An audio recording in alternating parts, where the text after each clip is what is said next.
Assalamualaikum warahmatullahi wabarakatuh. Perkenalkan, nama saya Haikal Pidar Syafaat dengan NIM 1122104229. Di sini saya akan menjelaskan tentang kepemimpinan nasional dalam perkembangan lingkungan strategis. Baik, di sini ada pendahuluan. Permasalahan baru dalam proses globalisasi diantaranya berkaitan dengan hak asasi manusia, perubahan politik, ekonomi, dan sosial. Selanjutnya diikuti dengan munculnya berbagai konflik seperti konflik etnis, konflik separatis, konflik perebutan kekuasaan, dan distribusi ekonomi di beberapa negara dan telah berubah menjadi suatu hal yang lazim. Indonesia sebagai bangsa yang mempunyai keberagaman etnis, perwujudan nasionalismenya banyak diwarnai oleh permasalahan politik, ekonomi, dan etnisitas serta agama, sehingga berbagai permasalahan tersebut menjadi sulit diselesaikan secara tuntas tanpa melihat dan menghubungkan keterkaitan antara dinamika global dan regional.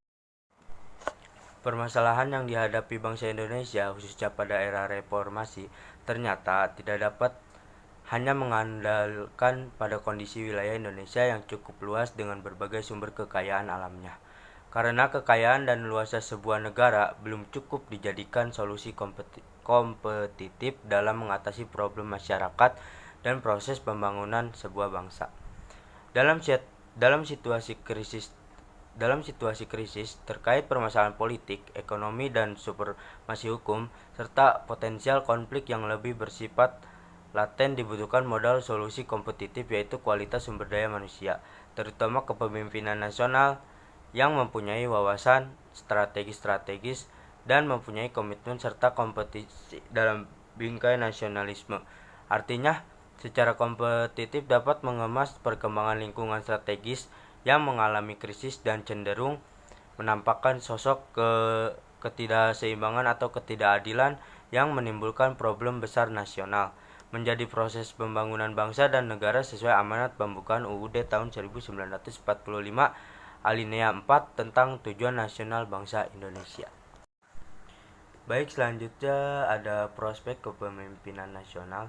Fenomena yang ada para pemimpin nasional mulai kehilangan imajinasinya, seperti bagaimana mengatasi atau menyelesaikan permasalahan-permasalahan yang terus berkembang dan bagaimana mempertemukan serta mempersatukan kebijakan politik. Di samping menjauhkan arah-arah kebijakan penanganan krisis yang realistis, penentuan skala prioritas, keberanian mengambil keputusan strategis yang tepat, dan bagaimana menggalang dukungan rakyat yang real, tidak semu.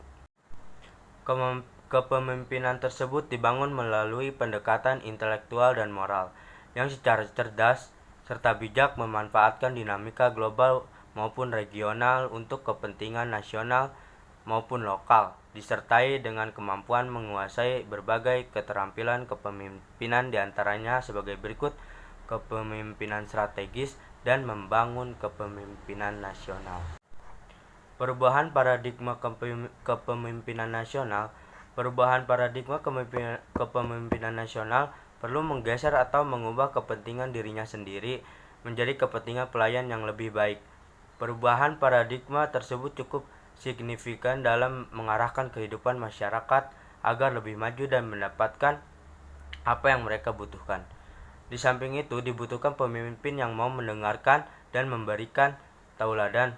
Kepemimpinan demikian secara tidak langsung ditunjukkan untuk mengubah suatu kondisi dalam menjalani sesuatu yang lebih baik.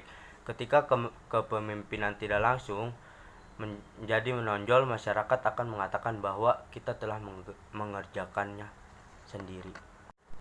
Selanjutnya ada peningkatan profesionalisme kepemimpinan. Profesionalisme kepemimpinan sangat dibutuhkan oleh negara dan para pemimpin bawahan yang senantiasa mengharapkan pemimpin strategis dan profesional. Baik individu maupun institusi mampu berkreasi untuk meningkatkan kualitas individu atau organisasi yang dipimpinnya agar dapat menyikapi perubahan sekaligus melaksanakan fungsi pengawasan. Kesimpulannya, Indonesia sebagai bangsa yang mempunyai keberagaman etnis, perwujudan nasionalismenya banyak diwarnai oleh permasalahan politik, ekonomi, dan etnisitas serta agama, sehingga berbagai permasalahan tersebut menjadi sulit diselesaikan secara tuntas tanpa melihat dan menghubungkan keterkaitan antara dinamika global dan regional. Menyikapi perkembangan situasi global dan regional yang berubah cepat, bangsa Indonesia harus semakin siap memantapkan kualitas diri agar tidak larut dalam gelombang perubahan. Sekian dari saya. Terima kasih. Assalamualaikum warahmatullahi wabarakatuh.